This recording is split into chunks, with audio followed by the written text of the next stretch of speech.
कि अप्रैल से लेके अब तक जो महंगाई थी वो 11% से बढ़कर 11.5% हो गई है। इसको हुकूमत की नाकामी कहा जाए? बिस्मिल्लाहिर्रहमानिर्रहीम। आप देखिए, ये महंगाई तो दुनिया पाकिस्तान में हर चीज़ तो बनती नहीं है ना, काफ़ी चीज़ें हमारे यहाँ इंपोर्ट होती हैं और दुनिया में भी ये देखें जो ऑयल की प्राइसेस हैं, आज से 3 महीने पहले $70 थी तो आज वो 92 और 95 अभी डॉलर उससे ऊपर चली गई है, तो 40% तो वो बढ़ गई। तो इसका इम्पेक्ट तो ये हुकूमत की कोई भी हो उसका इम्पेक्ट तो आना ही आना होता है। बर्ड जो जब दुनिया में कीमतें कम होती हैं तो हमारे यहाँ भी महंगाई कम हो जाती है। ये तो हमारा चला गया था 4-5% तक महंगाई, लेकिन जो 3 महीने की जो वार हुई है इसमें काफ़ी इम्पेक्ट हुआ है।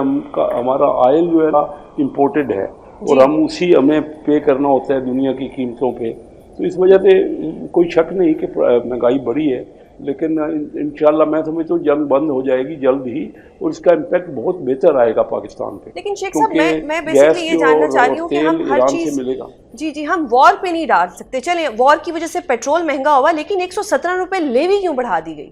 नहीं, वो देखिए ना, वही जो वार की वजह से जो आप कह रही हैं ना, हर चीज़ की जो रेट बढ़े और फिर यहाँ उसकी डिमांड, इंपोर्ट की डिमांड भी कम हुई, तो ये सारी चीज़ें इम्पेक्ट हुआ। इसलिए तकरीबन 1000 अरब रुपए FBR का जो रेवेन्यू है वो एस्टीमेट अभी तक 800 की कुछ अरब हो चुका है, लेकिन अगले महीने यानी जून एंड तक 1000 अरब भी डेफिसिट जो हमारा एस्टीमेट था उससे कम होने का है।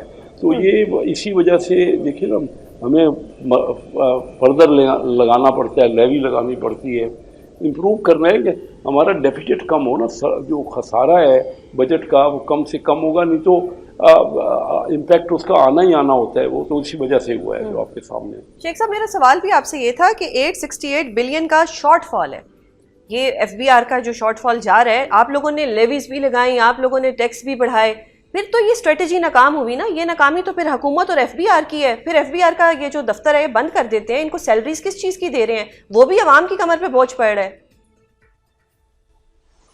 इसमें कोई शक नहीं है कि FBR में बहुत रिफॉर्म्स की ज़रूरत है। मैं हमेशा इस बात पे जोर देता रहा हूँ। मैं देखिए ना, 1980 में 1980 में कराची चैम्बर ऑफ कॉमर्स की कस्टम कमेटी का चेयरमैन, तो मैं उस FBR से रिलेटेड हूँ पिछले 46 साल से।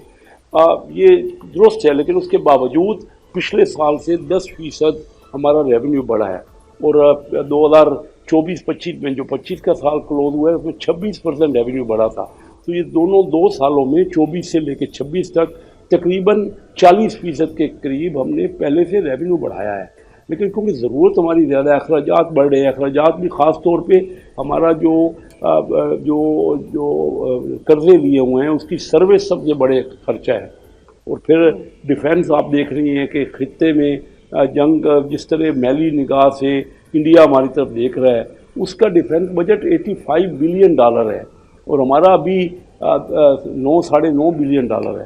तो 9 गुना इस वक्त भी इंडिया का डिफेंस बजट हमसे है और वो डायरेक्ट उससे हम इख्तलाफ में और वार का उसका इंटेंशन है इंडिया की। तो इन हालात में यही महसूस किया जा रहा है कि फेडरल गवर्नमेंट को और मजबूत किया जाए।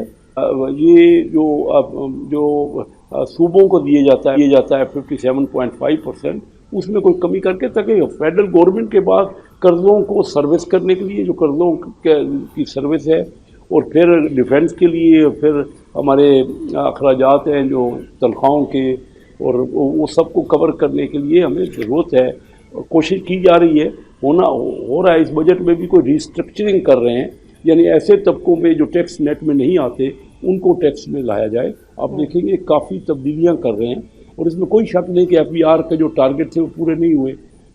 सही। अच्छा सर, मतलब आपकी बात का अगर मैं मतलब समझूं तो यही है कि जो सूबों का शेयर है उसको रिवाइज करने का वक्त आ गया है और बजट के बाद 28वीं तरमीम भी आ जाएगी और उसमें ये शेयर जो है वो रिवाइज भी हो जाएगा। ये होना चाहिए, एक ज़रूरत महसूस हो रही है, लेकिन सबको साथ लेके चलना है। देखिए, हमारा डेमोक्रेटिक सिस्टम है और हमारी जो हुकूमत है वो एक कोलिशन गवर्नमेंट है, यानी एक इत्तेहादी हुकूमत है। हमारी अकेले PMLN की मेजॉरिटी नहीं है।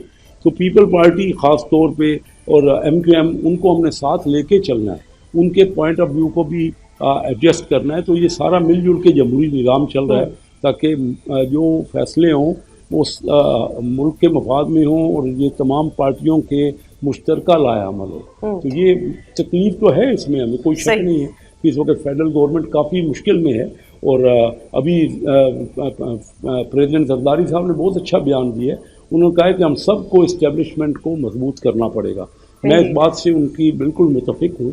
हमें इस्टेब्लिशमेंट, हमारा मुल्क जो है ना बहुत बड़ा मुल्क है, कई सूबे हैं, हर एक के अपने अपना प्रोग्राम है और वो हमने देखना है कि फेडरल गवर्नमेंट और सूबाई हुकूमतें वो किस तरह मिलजुल के इन टारगेट्स को मुकम्मल करती हैं। अच्छा शेख साहब बताइएगा, एक तरफ आपने जरदारी साहब की बात की कि उन्होंने एक बयान दिया, आपके इत्तेहादी भी हैं, फिर उनके बेटे ने आज एक बयान दिया, मोहतरम बिलावल भुट्टो जरदारी साहब। उन्होंने कहा कि सूबों से बेनज़ीर इनकम सपोर्ट के पैसे मांगने का मतलब यही है कि वफाक इस स्कीम को बंद करना चाहता है। क्या वाकई ऐसा है? वफाक चाहता है कि स्कीम बंद हो जाए? नहीं, वफाक को इस स्कीम को, न सिर्फ वफाक बल्कि IMF भी स्कीम को बहुत ज़्यादा फ़रोग़ देने के फेवर में है। सही। या बजट भी आने वाला है, ये अवाम खोर बजट होगा या कोई रिलीफ मिलेगा अवाम को इसमें? नहीं, अवाम को तो बड़ी रिलीफ है। देखिए, हम इंपोर्ट ड्यूटीज़ कम कर रहे हैं, हर इंडस्ट्री को रॉ मटेरियल उसका कम कर होगा, उसके रेट कम होंगे और तकरीबन 200 अरब रुपए तो इससे फ़र्क पड़ेगा कि वो अवाम को डायरेक्ट, ये इनडायरेक्ट टैक्स कम होगा और उसकी रिलीफ जो है वो पहुँचेगी आम आवाम तक। और इसी तरह हम जो तनख्वाहदार तबका है उस पर टैक्स का बोझ भी कम करने का प्लान कर रहे हैं, सोच रहे हैं, तखमीने बना रहे हैं। सर तो IMF की भी इंशाल्लाह आम आवाम को इस बजट से बेनिफिट होगा। मगर तनख्वाहें नहीं बढ़ाएंगे आप? नहीं, तनख्वाहें भी बढ़ रही हैं, तनख्वाहें भी बढ़ रही हैं। जो अच्छा सर, IMF ने भी एक विश लिस्ट दी है उसके हिसाब जी, उस विश लिस्ट में ये है कि जो GST है उसमें 1% मजीद बढ़ा दिया जाए, यानी कि 19% हो जाएगा। ऑल्दो हुकूमत इसकी मुखालफत कर रही है, बट स्टिल अगर कोई दरमियानी बात करें तो अगर 0.5 भी बढ़ता है तो उससे भी तो महंगाई होगी, आवाम पे ही बोझ पड़ेगा। इसके लिए क्या स्ट्रेटजी है हुकूमत के पास? जी, आप दुरुस्त कह रही हैं। देखिए, अगर सेल टैक्स का कितना जो भी बढ़ेगा उसका बोझ, क्योंकि इनडायरेक्ट टैक्स है, उसको आवाम पे पड़ेगा। इसीलिए हुकूमत पाकिस्तान हम सब मिलके रिजिस्ट कर रहे हैं। लेकिन आखिर हमने गैप तो पूरा करना है ना कहीं से वो वसूल करना है। और मैं समझता हूँ कि डायरेक्ट टैक्स पे हमें ज़्यादा जोर देना चाहिए, जो कि डायरेक्टली, लेकिन उसमें भी बहुत हाई टैक्सेज है। ऑलरेडी यहाँ से कंपनियाँ बाहर जा रही हैं, 29% हमारा कॉर्पोरेट टैक्स है, फिर 10% तक सुपर टैक्स है, तो कुल मिला के 39%। और फिर वो जो आमदनी अगर वो अपने डिविडेंड देते हैं तो 15% उस पर टैक्स हो जाता है।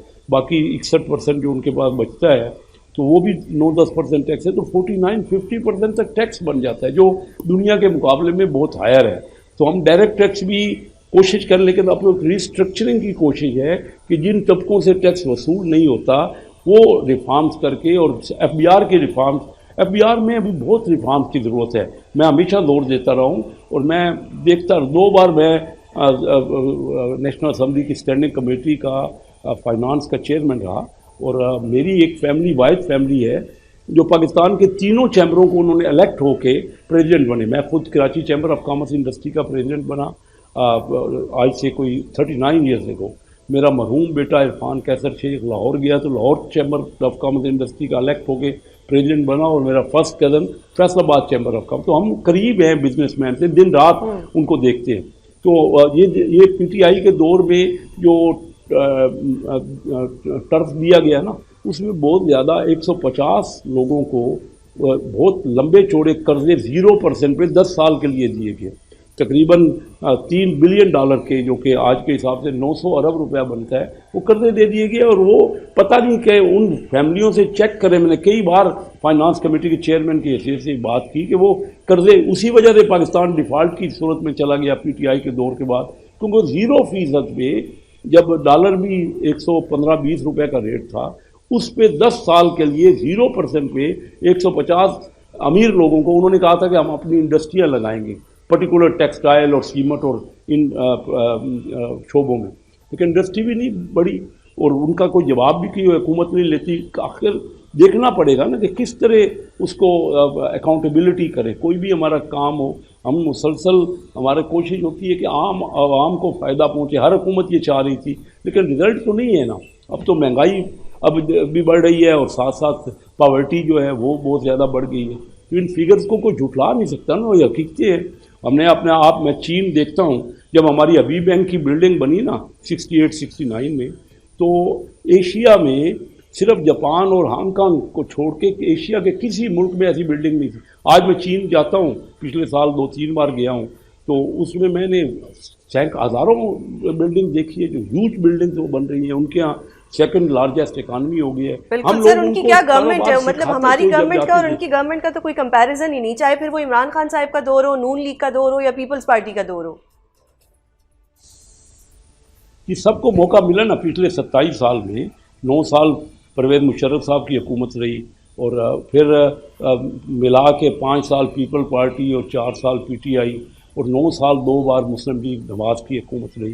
लेकिन किसी भी एक साल में ये आप देखिए कि हमारा डेफिसिट बढ़ता गया, हमारे कर्जे बढ़ते गए। तो अब ये यही चार शोबे हैं ना, कि हमारी तीनों पार्टियां, तो अब मेन पार्टियां यही हैं। आज इलेक्शन, कभी भी कोई इलेक्शन होते हैं, इन 3 पार्टियों में ही के अंदर आपस में कंपटीशन है ना। लेकिन तीनों को तो मौका मिला है, तो हम सबको मिलके एक बार ऐसा जो मुल्क को इत्तेहाद करके हम अगर आपस में लड़ते रहेंगे और टसल करते रहेंगे, और यहाँ पे पॉलिटिकल स्टेबिलिटी नहीं होगी, तो ना बाहर के इन्वेस्टर की इंटरेस्ट होगा। तो यहाँ पे टैक्सेस इतने ज़्यादा क्या किया जाए, और आवाम का उसका बोझ बर्दाश्त कर रहे। लेकिन अब ये हुकूमत, मियाँ शहबाज शरीफ साहब की हुकूमत पूरी मेहनत कर रही है और पूरा दिन रात तवज्जो कर रही है। अल्लाह करेगा कि ये जंग जल्द बंद हो जाएगी। उस जंग के, क्योंकि हमने ही उसमें रोल प्ले किया है उस जंग के सेटलमेंट के लिए।